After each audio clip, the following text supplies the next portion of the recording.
Hi everybody, welcome to my channel. Do make sure that you are subscribed and also do like the video. It is the 17th of May today, and this morning we are getting the reunion of the Mommy Club season 3, the season that has made us suffer. And because we have suffered so much, I feel like this is the season where we deserve the best reunion ever. And the person that is going to be bringing that to us is Untombi Ngcobo Mzolo. Listen, I have no problems with Untombi bringing us the reunion because I liked what she did at the last reunion. But I do know that it was not all of us that was happy with what she did last season. There were people that were not happy, okay? But I'm looking forward to Untombi hosting this reunion, okay? Now, you guys, let's find out what she is saying about the hosting of this reunion that we are going to see today, that we are going to talk about today for the whole day, because I'll be on your screen whole day today talking about everything that is going to be happening at the reunion. Nizoze nikhathale imina ke namhlanje. Yimnani namhlanje.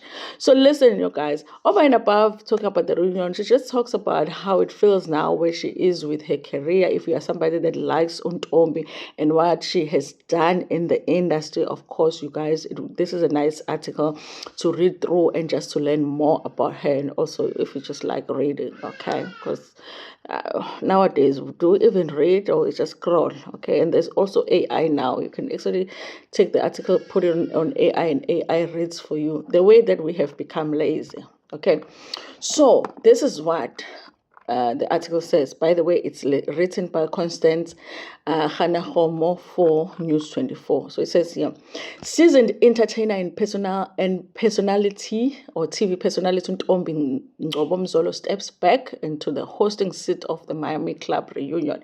Having been in the industry for 25 years, she shared her insights on navigating challenges and the passion that fuels her career. For the host, walking into the reunion means relating to the audience as someone who's watched the show. Because, guys, we all know how horrible it is to have a host that hasn't watched the show, or the host that only watched the show where you can see that they just watched it just before they hosted, but they don't really care much about the show. It's horrible. Okay, so we appreciate her watching the show because we want somebody who is as invested on the show as we are invested on the show. Okay, it's not like the other shows I do where it's all about me, my perspective, and what I think. For me here, I just love being the viewer, being someone who has watched the show, someone who has a million questions, trying to step into the mommy's shoes, understanding where they come from, and just enjoying the show altogether. She values the opportunity to learn from the cast members themselves. As the mom myself, I find myself picking up whatever I can learn from them. So it's just me coming in as a viewer, and I think that's what I love most about the format. The reunion will unpack season three's drama in two parts, and will be available it will be available to stream on Showmax on the 17th and 24th of May, today and next week Saturday. Okay, the season 3 finale ended in a tense note, leaving the viewers wondering what's next for the mummies, and the groups were split into two. On one side stands the OG, Her Majesty, a stable of the show since season 1, joined by season 2 Mrs. Sunday and newcomer Peladi and Fui. On the opposing side, it was the newcomer Mrs. J, Noxie, and the friend of the show, Rosette. By the way, you guys, Rosette is there at the reunion, which I love because I'm like, you are even more committed than someone else we know that was a permanent cast member. Okay. Heading to the reunion show isn't without its challenges, particularly when emotions run high among participants. And guys, we all know at the reunion, someone walks out, someone cries, uncontrollable. Okay, someone will be having anxiety, and then someone walks out. Sometimes it's the same person that does both. Sometimes it's one person that walks out, and it's that other one that cries. It's the things of the reunion. Okay. The host revealed how she prepared for these situations. The one thing I do is watch the show repeatedly. And we appreciate that because we do know that we were suffering while watching the show. Some parts were so painful that we had to skip through them. So the fact that you watch it, Tombi, and you rewatched, we appreciate that you took the suffering for some of us. Okay, her process reflects her commitment to truly understand every perspective. I don't think there's anyone that has watched the show as much as I have, because again, it goes back to me just trying to understand the mummies, she added. So I take notes, watch again, take more notes, and watch again. And at the end of it, it comes down to me praying about it and hoping for the best. For a reality reunion host, bringing a balance between drama and empathy is no small feat. However, for her, being original and sensitive are the key. Asked about the qualities that make for a good host for reality TV reunion, she explained, I don't think there's any specifics, but what's most important is being yourself, being true to yourself, being true to what is happening, and being sensitive towards everyone involved. Because at the end of the day, we are all human beings. It's not just for entertainment. These are people, and these are their real life stories. So it's just being sensitive to what they are going through and trying to put myself in their shoes. She added that most importantly, I just try my best to give viewers what they want. I've been in the entertainment industry for more than 25 years, and what's worked for me is putting God first and staying humble and being myself. Having spent over 2 decades balancing hosting, radio work, voiceovers, and being a mother and wife, she's no stranger to multitasking. I do not have a formula. I think it's just about trying to separate things I'm doing, she admitted. As a woman, as women, we are good at multitasking, because sometimes you'll tell yourself that you'll do separate things at different times, but you'll find yourself doing everything at the same time. It's still having to be a mother, still having to be a wife, still having to be a daughter, and all of these things. Her secret lies in intention and enjoyment. It's about giving everything I do the time it needs and ensuring that I get involved in things I enjoy doing, so they don't strain me. It doesn't feel like work. It feels like I'm living my life and having fun.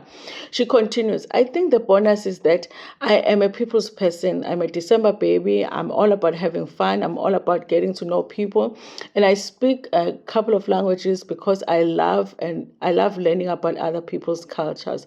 The industry hasn't always been easy to navigate. There's a lot of challenges. Things don't always go my way, she shared. I just also just trying to do what is right sometimes leads to unhappiness to others. You can't always please everybody at the same time, but you know you are coming from a good place. Not everyone will see things the way that you see them. Yet she continues to overcome obstacles with grace. Even now, my son is only 4 months. I'm breastfeeding exclusively, going on set. The shoot stretches out longer than expected, and it's draining, but patience keeps me grounded and helps me to bring results I hope to deliver at the end of the day. I take work as a calling. For her, this journey is more than just work. I think it's focusing on the things that fuel my fire, the people that I love, the people that appreciate what I do, the change that I can see I've made through my work, she explained. For me, I take my work as a calling. It's something I chose just not to put food on the table. It's something that God called me to do. So it's something that I'm very passionate about. Through her devotion to helping others, she has extended her impact beyond the screens. She credited her experience, including from losing her 2 children, as inspiration to founding Mothers of Angel, a support group for bereaved mothers. She actually shares her story, you guys, on their family reality show.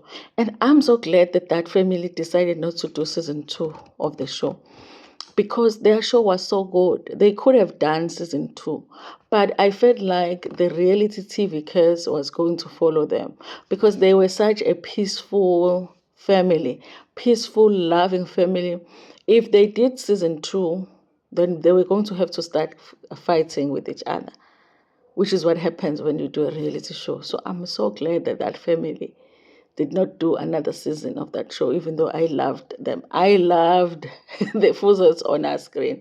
While she continued to dive wholeheartedly into her work, she also hopes to create a space for healing and honesty in the future. One day, I'd love to create a show that provides a safe space.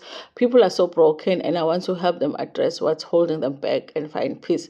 She remains focused on giving the best of herself and every role she steps into. If I can share my journey, lift someone up, and make an impact, that makes everything worthwhile. Okay, listen, if you're looking for a producer or something over there by the show that you're thinking about, I'm here, don't be. Anyway, you guys, listen, I'm happy with Tombi hosting the reunion, okay, because I think she's going to do a good job, okay.